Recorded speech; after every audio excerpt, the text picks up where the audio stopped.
Hello my child, कैसे हो? बढ़िया। करें स्टार्ट। तो अपन सॉलिड के सेकंड पार्ट में चलते हैं, ठीक है। इससे पहले क्या पढ़ा था भाई? सिंपल इंट्रोडक्शन पढ़ा था। उसमें क्या पढ़ा था? तूने सॉलिड की डेफिनेशन सीखी थी और तूने सॉलिड की प्रॉपर्टी सीखी थी, ठीक है। नेक्स्ट क्या, उसके टाइप्स, उसकी वैरायटी, किस तरह से अपन क्लासिफाई कर सकते हैं, ठीक है। चल देख, सॉलिड में क्या क्या टाइप्स है, क्या क्या वैरायटी हो देख, और किस बेस पे उनके अरेंजमेंट पे जो पार्टिकल्स है, या मेरे को बोलना चाहिए जो कॉन्स्टिट्यूएंट पार्टिकल्स है उनके अरेंजमेंट के बेस पे अपन ने दो तरह के सॉलिड बोले, एक तो क्रिस्टलाइन सॉलिड, एक अमोर्फस, ठीक है। क्रिस्टलाइन को हिंदी में क्रिस्टलीय बोलते हैं, सिंपल सा है, और अमोर्फस को हिंदी में अक्रिस्टलीय बोलते हैं, ठीक है। चल अब बात करते हैं। पहले देख, जो पहला पॉइंट है वो रेगुलरिटी पे आ गया। Regular arrangement of particle is regular, uniform and predictable in every part of solid। तीनों खास पॉइंट क्या क्या? रेगुलर है, यूनिफॉर्म है और प्रिडिक्टेबल है। प्रिडिक्टेबल ज्यादा खास बात है। देख, मैंने एक एग्जांपल दिया, देख ये वाला नीचे सबसे जो दे रखा है एग्जांपल, इसमें ए और बी दो मिलकर सॉलिड का फॉर्मेशन कर रहे हैं। तो इसमें खास बात देख, ए और बी बहुत ही वेल अरेंज्ड है और रेगुलर अरेंजमेंट है, यूनिफॉर्म अरेंजमेंट है और प्रिडिक्टेबल है। मतलब तो इतना सा देख के आगे प्रिडिक्ट कर सकता है कैसा अरेंजमेंट और मिलेगा। तो इतने से की प्रॉपर्टी देख, एक छोटे से यूनिट को देख के उसकी सारी प्रॉपर्टीज कैलकुलेट करके आगे के सॉलिड को प्रिडिक्ट कर सकता है, आगे के सॉलिड की प्रॉपर्टीज को तो प्रिडिक्ट कर सकता है। आगे बात हो तो तेरे को चला गए। इसमें क्या होगा? कोई रेगुलर अरेंजमेंट देख कैसे बना दिए, कैसे ये भी अव्यवस्थित रूप से इरेगुलर, कोई ऑर्डर नहीं है, कोई पर्टिकुलर ऑर्डर नहीं है। चल आगे देख, they contain long range order. इसका मतलब क्या है? जो भी ऑर्डर होगा वो लॉन्ग रेंज तक रिपीट होगा, सही है। जैसे देख, ए बी बी ए, जो ये चार का एक अरेंजमेंट बना, ये चारों में पूरे रेंज के लिए अरेंजमेंट रिपीट हो रहा है। एक पर्टिकुलर ऑर्डर जो है उस ऑर्डर का लॉन्ग रेंज के लिए रिपीटेशन हो रहा है, जबकि यहां पर कोई ऑर्डर नहीं है। जब कोई ऑर्डर ही नहीं है रेगुलर, तो उसका अरेंजमेंट, उसका रिपीटेशन कहां से जाएगा उस अरेंजमेंट का? हाँ, इनको यदि ए को अरेंजमेंट मान लो, लेकिन वापस वो ए यहां मिला, एक बार मिला तो मिला, उसके बाद कहीं नहीं मिला इस तरह का, लेकिन बी का उसके साथ कोई ऐसा पर्टिकुलर अरेंजमेंट नहीं मिल पा रहा है मेरे को। आगे बात समझ में? नेक्स्ट देख, on cutting of these solid a smooth surface या प्लेन सरफेस इज फॉर्म। देख, जैसे तो किसी हिस्से को जैसे कट करेगा ना, कैसे भी कट करेगा तो दो लेयर्स अलग होगी। जैसे जैसे मैंने यहां से कट किया, जैसे यहां से कट करूंगा तो ए बी वाले ऊपर वाली लेयर चली गई, तो नीचे वापस ए बी वाली लेयर फॉर्म हो गई, तो वो स्मूथ नहीं होगी। सारे पार्टिकल वापस उसी रेगुलर अरेंजमेंट में नहीं है क्या? जब सारे पार्टिकल उसी रेगुलर अरेंजमेंट में, तो सरफेस में उबड़ खाबड़पंथी नहीं मिलेगी भाई।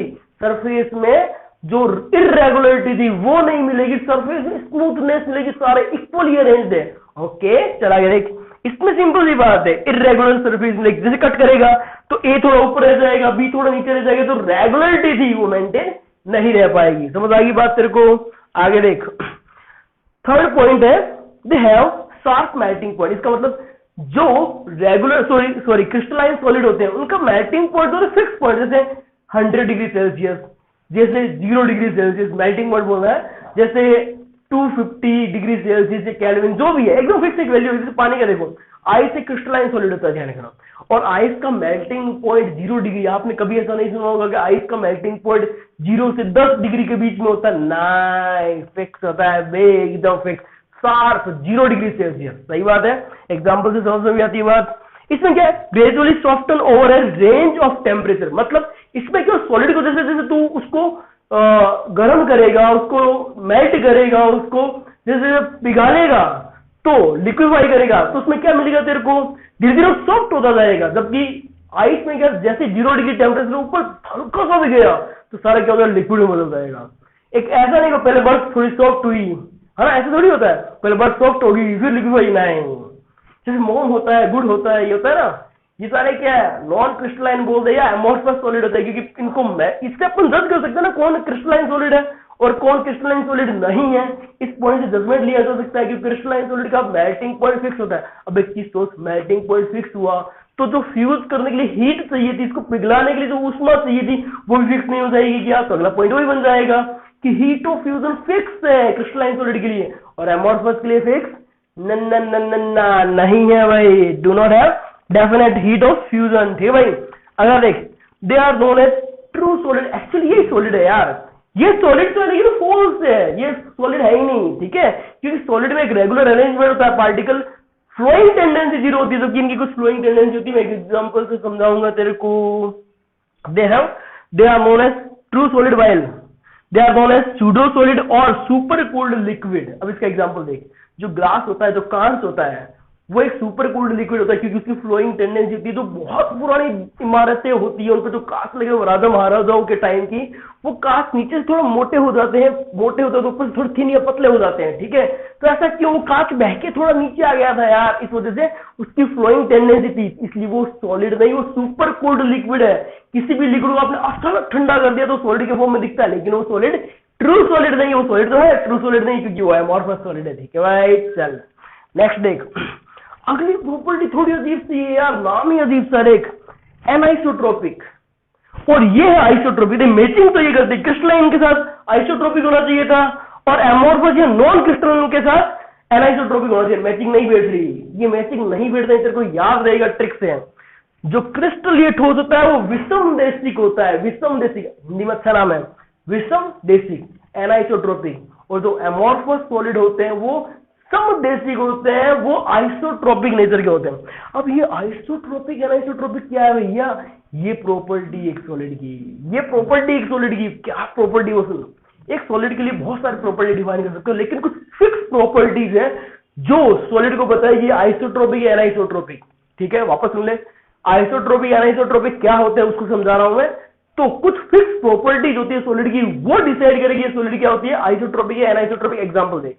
एग्जाम्पल देख, यदि वो सॉलिड कंडक्टर है तो मैं आसानी समझा सकता हूं क्या, कि यदि वो कंडक्टर है, ठीक है, तो हर एक डायरेक्शन में, किसी भी डायरेक्शन में करंट फ्लो करा। जैसे ये मैंने एक डिस्क ली, डिस्क नहीं तो एक स्क्वायर लिया सॉलिड, यदि मैं करंट यहां फ्लो करवाता हूं, थोड़ा स्क्वायर नहीं लेके इसको रेक्टेंगल टाइप में ले लें, इस डायरेक्शन करंट फ्लो करवाता हूं, इस डायरेक्शन से करंट फ्लो करवाता हूं। यदि दोनों डायरेक्शन से रेजिस्टेंस सेम आ रहा है, यदि सारी डायमेंशन सेम लेते रेजिस्टेंस सेम आ गया दो डायरेक्शन से, इसका मतलब क्या हुआ, वो आइसोट्रोपिक, हर डायरेक्शन में एक पर्टिकुलर प्रॉपर्टी सेम मिल रहा है। इसका मतलब प्रॉपर्टी की डेफिनेशन क्या हुई, एनाइसोट्रोपिक वो सॉलिड होते हैं जिसमें कुछ पर्टिकुलर प्रॉपर्टीज होती है सॉलिड की जो जस्टिफाई करती है। यदि वो प्रॉपर्टी सारी डायरेक्शन में सेम आ जाए तो आइसोट्रोपिक है, और यदि वो सारी डायरेक्शन डिफरेंट आ जाए तो एनाइसोट्रोपिक है। जैसे एग्जांपल देख, रेजिस्टेंस, यदि रेजिस्टेंस सारी डायरेक्शन में सेम आ जाए, किसी भी एंगल से उसको देखो, चेक करो, यदि सारी डायरेक्शन से रेजिस्टेंस सेम आ जाए किसी सॉलिड का, इसका मतलब वो आइसोट्रोपिक सॉलिड, इसका मतलब अमोर्फस सॉलिड है। जबकि यदि सारे डायरेक्शन से सेम नहीं आया, इसका मतलब एनाइसोट्रोपिक है, वो क्रिस्टलाइन सॉलिड। ऐसा क्यों यार, सिमेट्री तो क्रिस्टलाइन सॉलिड में थी, उसमें सारे डायरेक्शन से सेम आना चाहिए था, इसमें क्यों नहीं आया। समझ इस बात को तू। इसके अंदर देख, एक्चुअली सारे डायरेक्शन में जाने पर अलग अलग क्यों मिलता है रेजिस्टेंस, का लॉजिक सुन क्यों, क्योंकि जैसे जैसे तू अलग अलग डायरेक्शन में जाएगा तेरे को अरेंजमेंट अलग अलग मिलेगा। तू जब ऐसे जाएगा सॉलिड में तो तेरे क्या मिल रहा है, B A B A B A B A B A B A B A B A. तो ऐसे जाएगा तेरे क्या मिलेगा, या तो ए मिलेगा या बी बी बी बी मिलेगा। और तू एग्जैक्ट ऐसे जाएगा तो ए ये थोड़ा पैरेलल जाता तो B B B B B. तो इस साइड गया तो तू A B A B A B A B मिला, इस साइड गया तो या तो ए मिला या फिर बी बी बी मिला। तो डायरेक्शन चेंज करने पर जो एटम्स है, मॉलिक्यूल्स है, जो पार्टिकल्स है, उनका अरेंजमेंट डिफरेंट नहीं मिल गया है क्या, तो वो प्रॉपर्टी जो थी अलग डायरेक्शन में जाने पर चेंज हो गई, इसलिए इसको विषम देशिक, मतलब हर दिशा में अलग अलग मिली, इसलिए इसको एनाइसोट्रोपिक, क्योंकि हर डायरेक्शन में प्रॉपर्टी डिफरेंट मिली, क्योंकि अपने को अरेंजमेंट डिफरेंट मिला। तो इसको क्या बोल दिया गया, एनाइसोट्रोपिक, इसको क्या बोल दिया गया, आइसोट्रोपिक सॉलिड।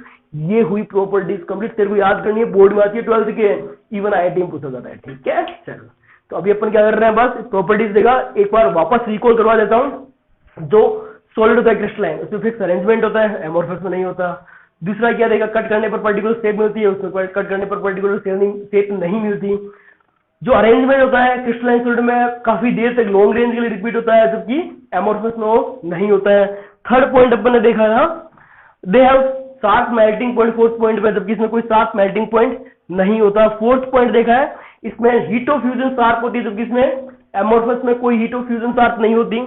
उसके बाद सिक्स्थ पॉइंट देखा कि इनको ट्रू सॉलिड बोला जाता है, जबकि इनको सूडो सॉलिड या सुपर कोल्ड लिक्विड बोला जाता है। लास्ट पॉइंट अपन ने देखा क्या, एनाइसोट्रोपिक, जो हर डायरेक्शन में जाने पर प्रॉपर्टी चेंज हो जाए करती है उस सॉलिड की, उसको, उस सॉलिड को क्या बोला जाता है, एनाइसोट्रोपिक सॉलिड। और जिसमें हर डायरेक्शन में जाने पर सेम प्रॉपर्टी मिलती है, उसको आइसोट्रोपिक सॉलिड बोला जाता है। इसको एनाइसोट्रोपिक इसलिए बोला क्योंकि हर डायरेक्शन में जाने पर अरेंजमेंट डिफरेंट टाइप का मिल गया, जबकि इसमें इरेगुलर था, हर डायरेक्शन में इरेगुलरिटी मिलेगी, तो जो प्रॉपर्टी थी वो सेम रहेगी हर डायरेक्शन में। तो इस तरह से अपन ने सारा कर लिया, ठीक है। चलो नेक्स्ट लेते हैं अपन लोग। इसके बाद क्या है भाई, टाइप ऑफ क्रिस्टलाइन सॉलिड, मतलब क्रिस्टलाइन सॉलिड कितने टाइप के हैं, ठीक है। अगले नेक्स्ट लेक्चर में, ठीक है। और फिर भी तेरे को डाउट लगता है ना, तो नीचे डिस्क्रिप्शन बॉक्स में लिंक है, व्हाट्सएप ग्रुप का डाउट रूम है, वहां जा डाउट पूछ, मस्त रह तू। और चैनल को लाइक, सब्सक्राइब और कमेंट करना नहीं भूलना तेरे को, ठीक है।